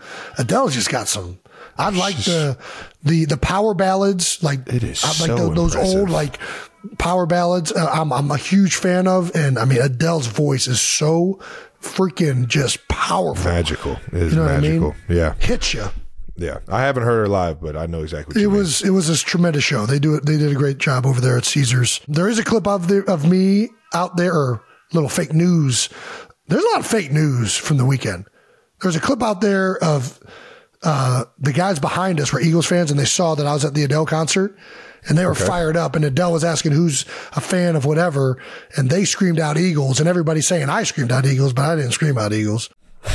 There's also a fake news clip. Dude, everybody thinks that Photoshop picture of me as Alan from The Hangover is a real photo. It's a damn good photo. Like, do you guys not have the ability to just tell that that's the exact same clip? You can see on the neck. Yeah. Dude, it's the same freaking person. It's crazy. I don't know. People are ridiculous. Well, it fired everybody up. All publicity is good publicity, I guess. Anyways.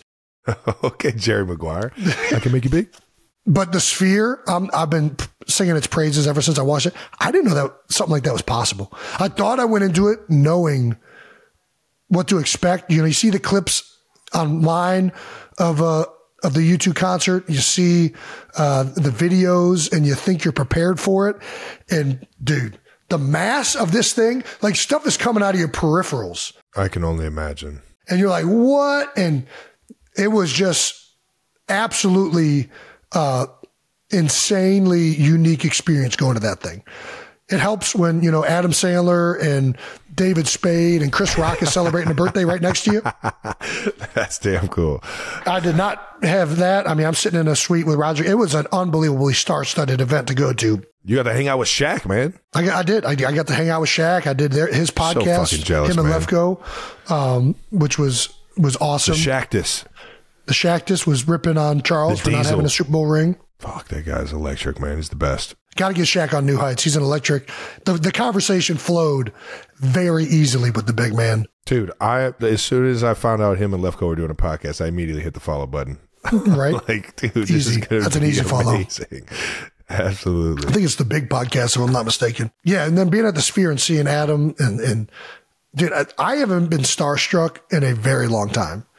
You know what I mean? Like, and people come up to me, not often, but every once in a while, and they're like, almost like, is that really? And they're like, kind of like speechless. And I'm like, yeah, let's just take the picture. You don't got to act. I know you are doing this just to try and ask to take a picture. Let's just take the picture. That was my first realization of like, oh no, I was like that with these. I didn't know what to say. I just kept saying, I don't know what to say. And on their end, I've been on that, and it's like, dude, will you stop saying that? Like, offer me something of substance. Swear to God, I didn't know what to say to these guys. I'd rather you say something or a movie quote than just sit here and say, I don't know what to say. But I couldn't muster anything. David Spade's right in front of me. I've seen all of his freaking movies. Dude, Joe Dirt, freaking Tommy Boy, like everything. And I got nothing. I got nothing to offer this dude. I'm just sitting here like, I can't believe this is happening right now. All of my childhood heroes are right here. It was nuts. It's a real thing. You blacked out. You McCole Hardman. I'm McCole Hardman in front of, I shot the bed. Whatever. It's cool. These guys are awesome. Dude, I've had the pleasure of meeting the Sandman. It was the same thing, dude. I was just in shock that he was even in front of me and acknowledging I existed. Yeah. It was pretty cool. It was the same way when I met Shaq too, and Charles Barkley. Chuck came up to me, I think I've already told this, but Chuck came up to me at an NBA Finals game in Cleveland and said how big of a fan he was. I'm just like, no fucking Chuck, you don't even know what kind of fan, like I fucking worship you, Chuck. Well, obviously I couldn't say that to his face, but yeah, he knew. Well, he knows. He knows. I've told him also multiple times. Yeah. We also had the New Heights party. We had the Kelsey House party throwdown, and dude, it did not disappoint. Everybody came out to that thing. God damn it. Shout out to Wave Sports. Did an outstanding job replicating. Shout out to the Wave. There we go, boys. In some ways, our house, like this wallpaper, was exactly the wallpaper that was in our living room growing 100%. up. It was very odd to see that. The other stuff, I mean, it is just, I think it's just old furniture because that's not what our furniture looked like. But it was really, really cool. They did an unbelievable job putting this whole thing together. Shout out to Kayla and Haley for working on this. It was, and I mean, for promoting it. It was remarkable how many people came out and turned out. Wish you could have been there because I think you would have loved, knowing you would have loved it. Oh, man, you already know I would have had a fucking really blast with it, dude. There's also a Nintendo 64. There was a lot of FOMO. There was a lot of FOMO because I had everybody hitting me up asking me to kind of help them get through the door and get on the list and everything. And I realized that that was a lot harder because of how many people wanted to go to this thing. Like it was pretty jam-packed in there, huh? Dude, it was jam-packed with everybody. Dude, players, former players, celebrities. So cool, Keegan-Michael Key came over after honors. Hell yeah, Cam Hayward came over after winning Walter Payton Man of the Year. It was nuts how many people showed out to that Shout out to Cam Hayward, man. Dwight Freeney and Bruce Smith, right after getting nominated right after getting announced that they'd be inducted into the Hall of Fame, were over there. That's awesome, man. Freaking, oh my gosh. Rasheed Wallace was in there. Rasheed did? Man, yeah. I had on his forces, man. I had the Sheeds. Yeah. There you go. Man, it's one of my favorite people of all time, man. Huge Chiefs fan, for those of you that don't know. That's right. Sheed is a huge Chiefs fan, man. He's been repping the Chiefs hard since like the fucking 90s or in the early 2000s, man. That's pretty fucking cool. I wish I was there, man. And it didn't stop after that. As we all know at the game, we just talked about this. It was so many people in attendance. Had the chance to meet Sir Paul McCartney. Dude, Paul McCartney. I'm here watching the game. I'm standing with Miles Teller. Shout out to Miles. We were partying all night. But Miles, big Eagles fan. We're watching the game, talking ball. He's a huge football fan. And all of a sudden I hear Taylor behind me like, Jason, turn around. I look around. Paul McCartney standing right there. I'm like, what the heck is this? There's royalty in the office? Oh, my gosh. Did he get knighted? Yeah, dude. He's for sure knighted. That's why he's Sir Paul McCartney. That guy is a living piece of royalty. Also got to meet Ice Spice, which I was introduced to her as Ice. So fucking cool, man. Yeah, she was very nice. She's awesome for showing up and showing support like that. Absolutely. I got to meet her with Taylor over at SNL. She was the musical guest at SNL on, I think, after our Thursday night game. It was either after our Thursday night game or... You kind of did it. You had like the kind of guest appearance. The opening, yeah. The opening skit was, I think, Fox maybe or CBS. Yes. I forget which crew they were impersonating, but yeah, I jumped on there, and then Taylor introduced Ice Spice because they're good friends, and they saw each other at the Grammys, and I said she was going to be out there, and we had to get her in the suite. So, and then of course Taylor going viral for her chugging moment. Let's watch this clip. All right, now check that one out. I'm not gonna lie, I didn't know what was going on at first. I was sitting behind him, and I saw him go for the drinks, and then I was oh, this is happening. Chug. Like I'm like, oh, she's getting after it. Pretty cool. This is on the Jumbotron. Nice. Jumbotron. And then the slam down. That's what I'm saying. She's done this before. She's a I pro. mean, not her first rodeo. She's a pro. All right, now. Vegas did not disappoint. Very electric. A lot out of the house. I'm so happy to be back in the house, and I'm going to stay in the house for a little bit here. It is a joy to be back in the house. Back where you don't have any vocal cords and your daughters are finally using them. Dude, they are. Having a blast. Las Vegas, thank you. To Kayla and Haley, thank you guys for putting on an amazing, what was it, party, show, whatever it was. House party. There we go. I was so jealous that I didn't get to go, but you guys did absolutely an amazing job, and we thank you guys. I would have traded with you. Appreciate you.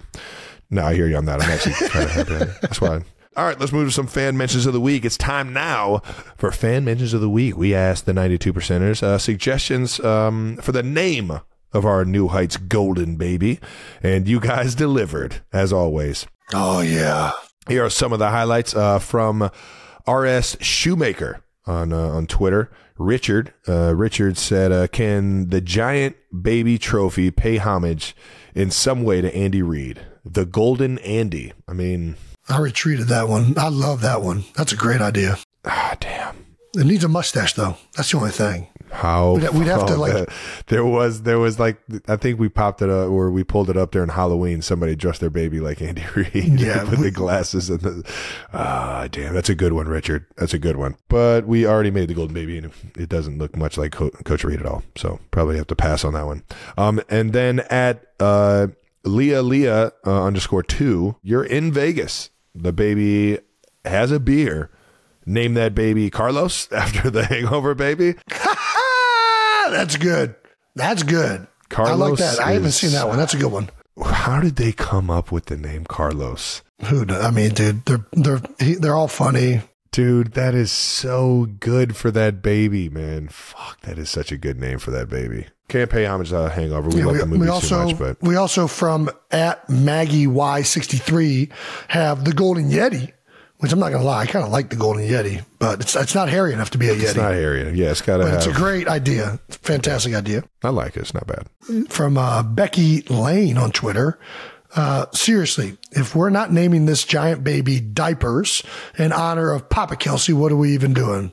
Diapers is damn good, though. Fuck. I love that one. I really do. It's very good. Unfortunately, that's a one that's like too inside specific to the 92 percenters. Like it's great. I think it's phenomenal. That's the point of it being that it's a golden baby for the 92 percenters. It's not a golden baby for everybody else. It's not as good as this last one though.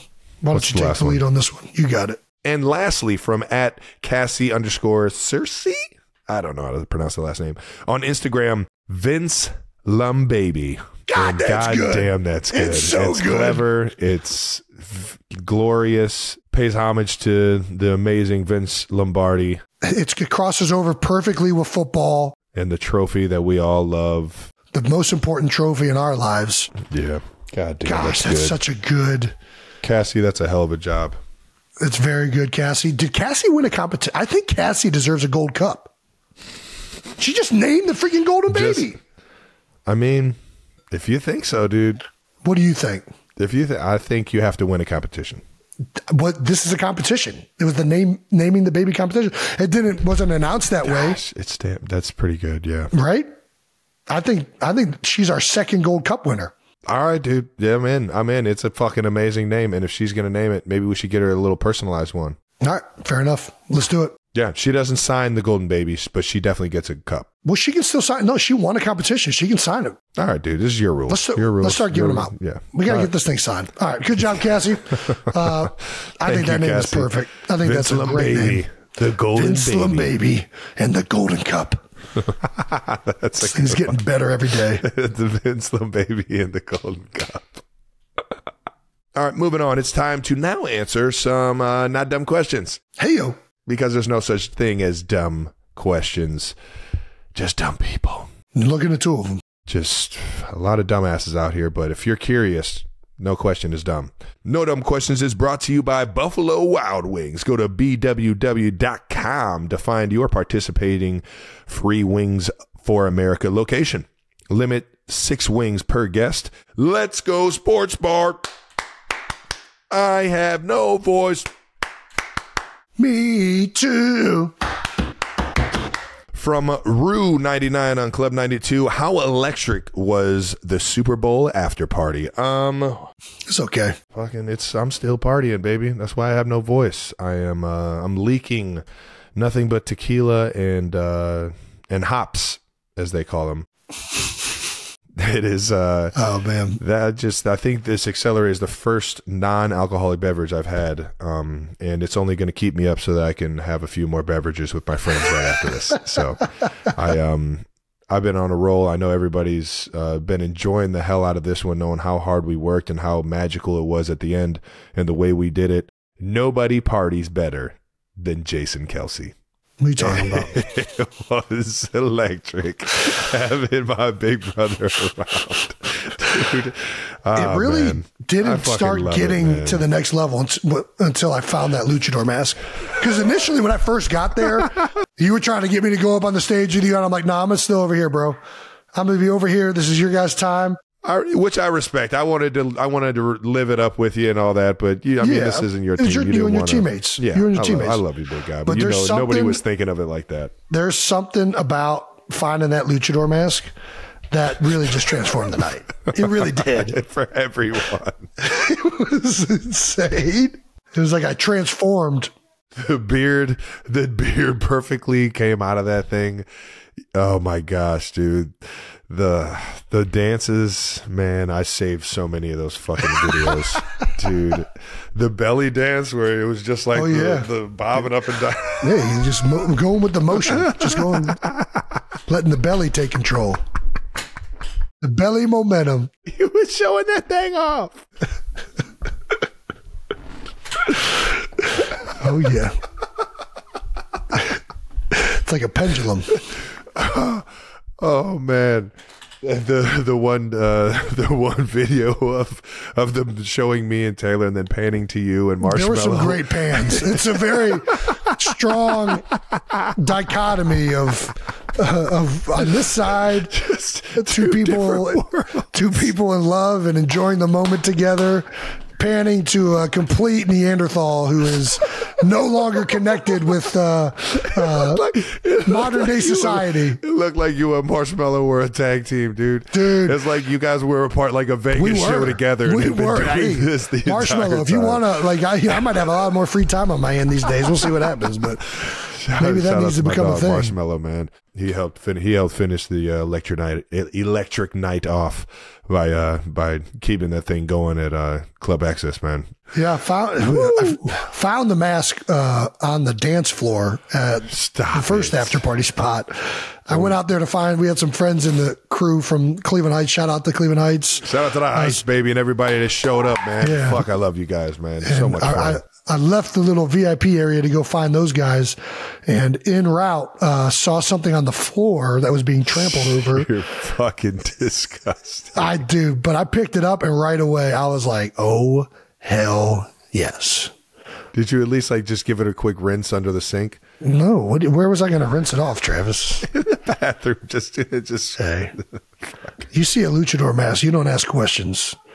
You just put that thing on, baby. That is so funny. I want to know who. Sorry to whoever I stole that from. Exactly. Whose was it? Like they probably went back in there looking for it. That's like, part of the beauty of this whole thing. It's just like it appeared out of nowhere. Dude, we're so similar though, man. I swear, it's like when we get hammered, it's like all like disgustingness and germs, and they're like we become invincible. Right. And we just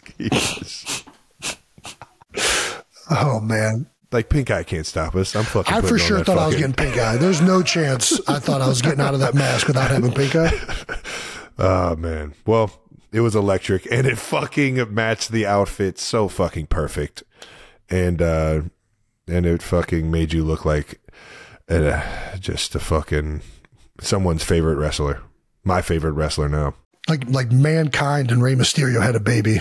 Did you keep the mask? I think. I had it in the morning when I left in the hotel.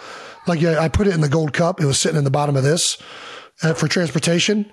But I can't remember if I put it in my bag. I can't remember. I hope I did. Something tells me Kylie didn't let you walk out of that room with that thing. Well, Kylie was already back. Oh, she was already gone. Yeah, that's right. Yeah, that's right. So I was trying to pack everything. Shocker, I woke up pretty late right before the flight, so I had to pack everything in a hurry. Smart man. It was absolutely electric, and I'll tell you what, man. Chain Smokers killed it. My favorite. Post Malone. Those guys are my favorite. Hated that he had a Cowboys jacket on. He reps though. You got to respect it. He's like, I got to respect. It's like, shit. man, you got to respect. Touche. You don't, but I do. I respect him as a singer and as a personality. Dude, him and Quavo getting up there singing congratulations after we just won the Super Bowl. Fucking electric. And I do owe you a rematch from the the beer pong that you think I was over the table. Listen, I'm not going to question whether or not I was over the table because I'm going to every extent to win anything. All right, either you call me out on it or I'm gonna keep doing it. Right, and I will happily compete with you again. Post that shit was fun the first time. I'm sure it'll be fun the second time. Did we play? Was this you on your own on this? So me and Pat, I don't know if you knew this. Post Malone got our signatures on his arm. Oh, dope! Is he gonna get a tattoo? He already got it. That's what I'm saying. It's already there. That's dope. So after we won the first Super Bowl in Miami, we came back parade. After the parade, Post had already had tattoos. No. Post had already had a concert lined up for Kansas City, and it so happened to match right at the parade day. So we go straight from the parade being shit-faced to the concert. That's dope. That's cool. We see Post before the show. And he's like, yeah, you guys want to play some beer pong while we wait for me to go out on the stage? I'm like, fucking yes. Do you have to play some beer pong with Post Malone? Hell yeah, I'll play some fucking beer pong. And I was on fire. He claims that my elbows were over the, He's got long arms. Table. He's just not used to seeing somebody with long arms like that. Yeah, it's... Looks like the elbow's over, different. But that's just... He's got... Yeah, and I might have one or two. I might have just fingered that bitch in. Who knows? If you're not going to call me out on it, I'm going to keep doing it. Everybody knows you play with that rule. That's a rule that you get some leeway with. You already know. You play me in beer pong. I'm testing those limits. Either way, I was me and Pat. I want to say we smoked him, but we won the majority of them. He bet us on the last game. He said, "All right, you guys won way too much. I can't leave here without getting a win. If you guys win, I'll get your signatures tattooed on me." And we're like, "Post, you don't have to.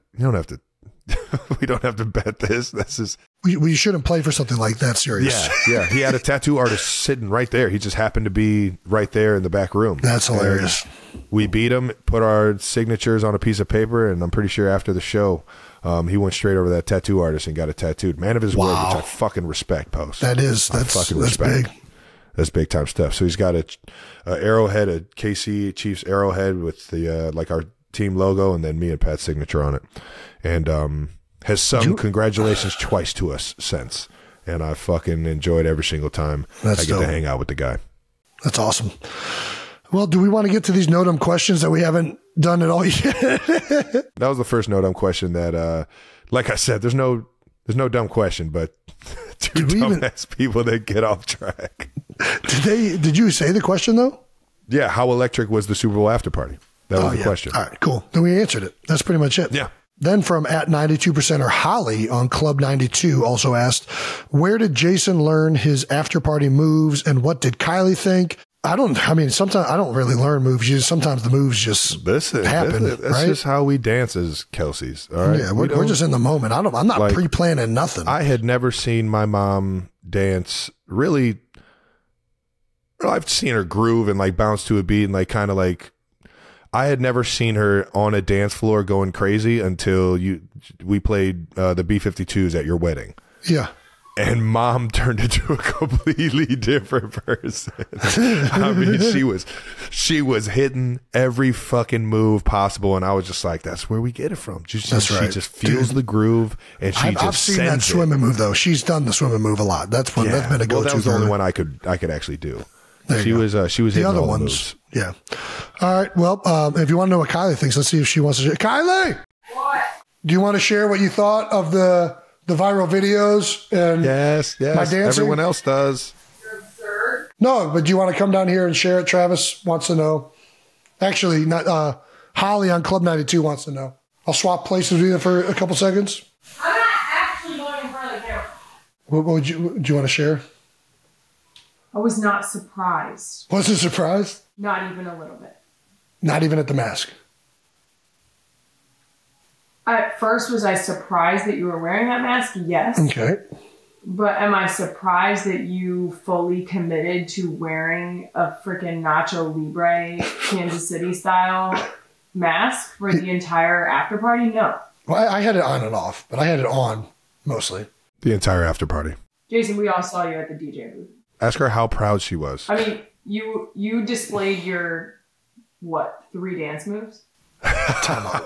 Whoa. You haven't seen any of those dance moves before. Those are brand new. Ask her if she's seen the belly move before. Jason Daniel. That belly. Have you ever seen my belly take over? Jason. You've never seen that. Jason. The chunk? Jason. You've never seen me do the chunk? The only reason it looked like your belly took over, you were really hip thrusting. It looked like I was hip thrusting. Yeah, it looked like your belly took over because you were wearing overalls. No, I was hip thrusting, but then my belly she's got took a point. over. She's got a point. Turned into belly thrust. Jason. Belly thrust. I've seen you hip thrust. Okay? Yeah, obviously. Got 3 kids.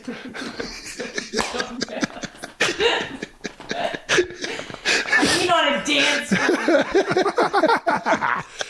Walked right into that one. Hey-o.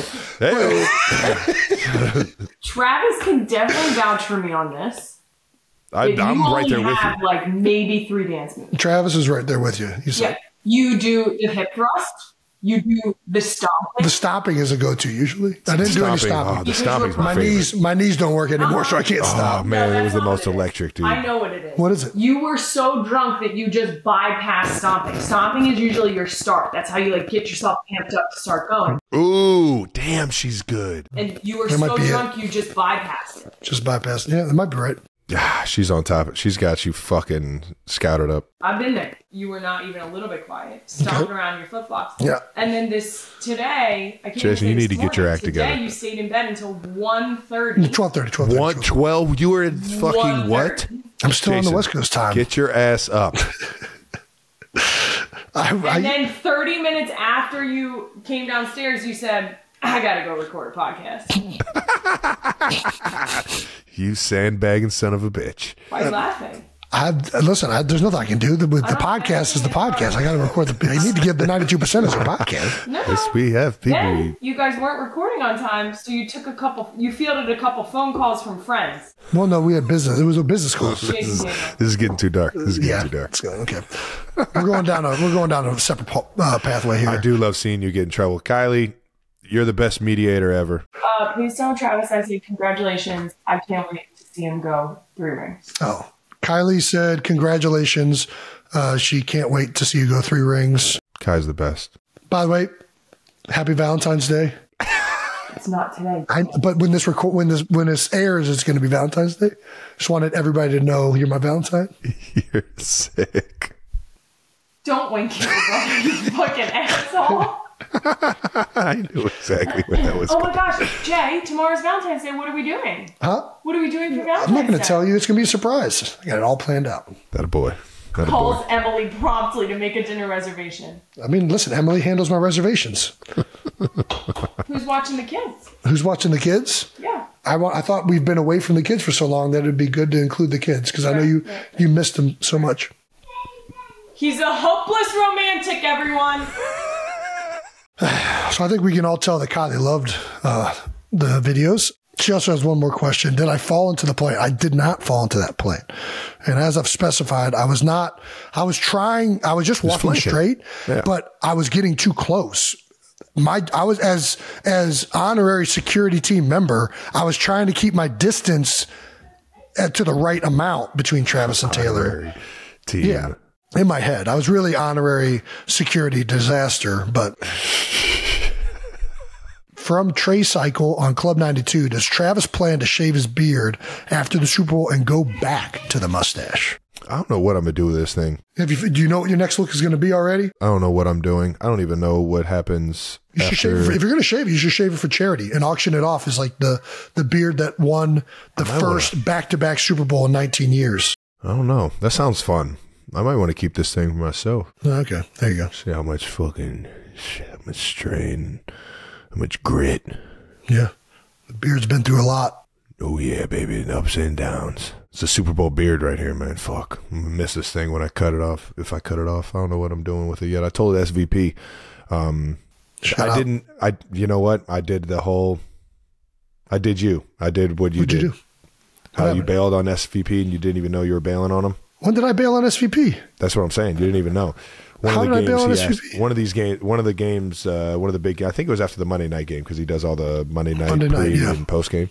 Yeah. And you guys won and you didn't do the I remember. I never knew about it. They just told him that I was. Yeah, I got Same thing happened, I think, against either Buffalo or Baltimore, and I've ate my words because I did the exact same thing you did. I'm like, you don't ever fucking bail on SVP or pass on SVP. That's right. That's He's the GOAT.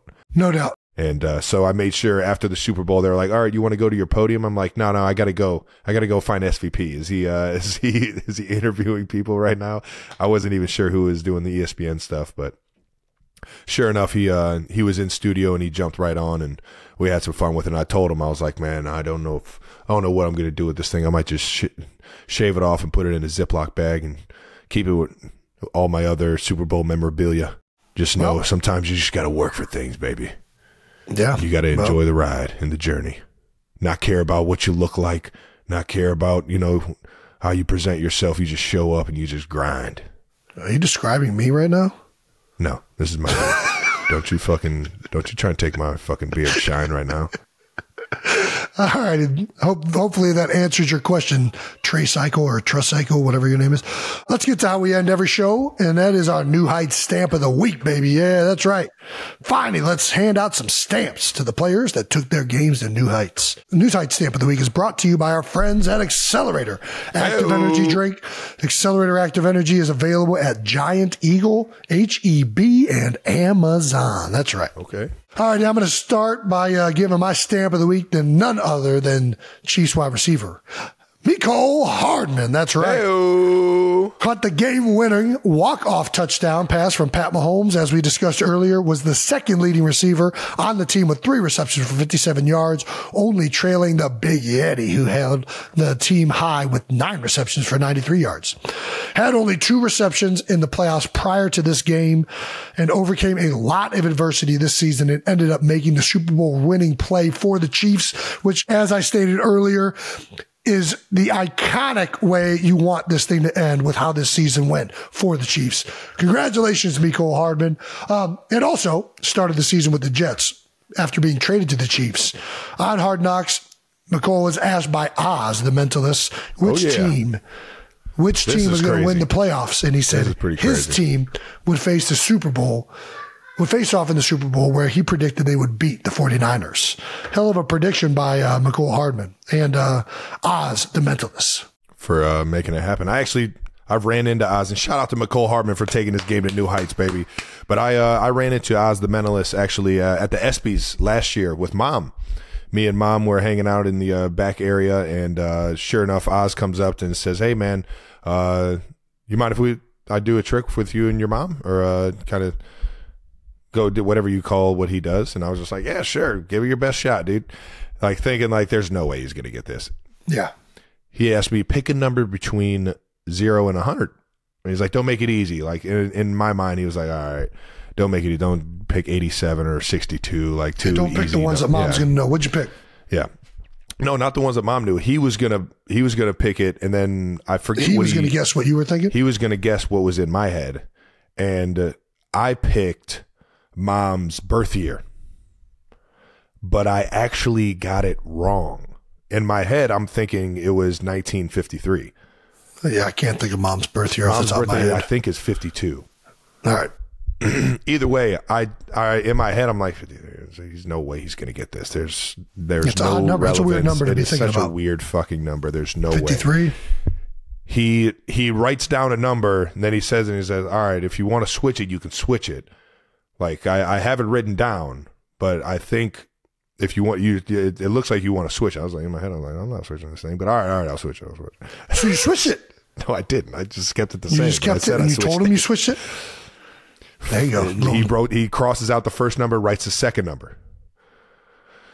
Writes down a second number. It was so two numbers are down, one's crossed off, like first number, didn't like it, second number. His first number was 19. His second number was 53. And I said, there's no fucking way you knew the exact numbers that were going on am I like mumbling them and not realizing that I'm mumbling them? Like, what the fuck? He just blew my mind. I was like, yeah, I picked 53 because my mom was born in 1953. And sure enough, you have 19 right there crossed out. This is fucking ridiculous. And then like it goes by. Mom said I was born in 52. Mom comes over after the whole thing. He's like, yeah, it was 1952. And I'm just like, that blows my mind even more. It was more random than I thought it was. You didn't say anything to anybody else? I didn't tell anybody. I was just in my head. I forget which numbers I thought of first, but I was just like, nah, man, I know I'm going to go with mom's birth year. Had you seen 53 at any point during the day before that? Because I've seen some of the way these guys do this stuff, and they like subliminally will like just have you see a number over and over and over again. Yeah. So you don't think he can actually read your mind? No. I mean, it's all good. carnival games. It's fucking guys. That's damn good to pick 1953, and those were the two numbers. No, it's impressive. Don't get me wrong. Just say it's far-fetched, dog. All right, here we go. My pick for the New Heights stamp of the week, none other than my other teammate. Two Chiefs taking their games to the next New Heights. Chiefs linebacker Leo Chanel, death row himself. How about that? That's right. Second-year linebacker had his biggest game of his career during the biggest moment for the Chiefs, man. Now has 2 Super Bowl victories in just 2 seasons in the league. 2 for 2. That's a damn good start, baby. Finished the game with 6 total tackles, forced the Christian McCaffrey fumble on the first drive, and then blocked the extra point attempt, keeping it a 3-point game and giving us a chance to take that thing into overtime, man. I mean, these are all crucial plays in the game. Huge plays, man. Taking this game to new heights. 2 for 2 in the NFL, man. Can't start any better than that, baby. I only know one guy that has a more impressive record to start off their season in terms of Super Bowls, and that's Joe Thuney. Hey, Joe Thuney has been to, I think, Joe. 6 Super Bowls out of his first 7 seasons. Yeah. And he's pretty much won every single one he's in. I'm pretty sure he has 4 Super Bowls. I know which one he lost. Touche. But yeah, he's yet again another Super Bowl champ. Shout out to Leo for taking this game to new heights, but I got to give a shout out to Joe Thuney for helping us all year. Ripped my heart out that Joe couldn't fucking finish the season. Yeah, Nicky Allegretti, he's a beast. Former New Heights stamp of the week, also stepped in.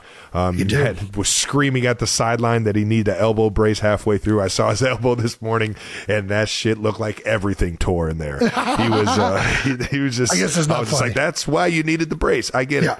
Oh, he tore his UCL. Just came out. All right, damn. Well, hopefully, he finished the game on a torn UCL. Fuck, I love you, Nick. God damn, that guy's a fucking warrior, man. That's not the Armstead and Hargrave are not 2 guys you want to go up against without a UCL. Holy shit. You mean to tell me he can't prevent his elbow from going that way, and he's trying to block Hargrave and freaking Armstead? Good luck. Shit. And you know who, Javon Kinlaw also was playing really well this year. Probably the best year he's had as a 49er. Javon Kinlaw, he's like 99, biggest dude out there. He's like the first guy off the bench. Oh, yeah. All right, I know you're talking about. Yeah. Them boys was big. And shout out to Leo. Shout out to McCole. Shout out to the two guards that we just named, man. Yeah. One of the funnest teams I've ever fucking been on, man. Shout out to the Chiefs. All right now. All righty. That wraps up this episode of New Heights. Hopefully, our next episode, I'll be able to talk regularly. Make sure you're subscribed on YouTube to the New Heights channel so you know when new episodes are coming out. We'll be back with our special guest episode next week featuring my former teammates, Chris Long and Bo Allen. Listen and subscribe wherever you get your podcasts. I can't wait to tune into that one, baby. Once again, New Heights is presented by Wave Sports and Entertainment and brought to you by the all-new Experience Smart Money Debit Card, the debit card that builds credit without the debt. Follow the show on all social media at New Heights Show with 1S, 92%ers. Pass the fucking word. And thanks to our production for another unbelievable season here at New Heights, baby. We love you guys for making it easy on us, making it fun, and making us look way better than what we really are. And wouldn't want to do it without you, man. Amen. We got the best editors in the world. Let's fucking go, boys. Shout out Adrian. If without Adrian, this show would have been canceled a long time ago. Long time ago. Thank you guys, and appreciate the 92%ers for always tuning in, baby. This ain't the last you'll see of us, man, but it was sure as hell an ending to a season that I'll remember forever. And I appreciate you guys being along for the journey, baby. Until next time. Peace. Hey.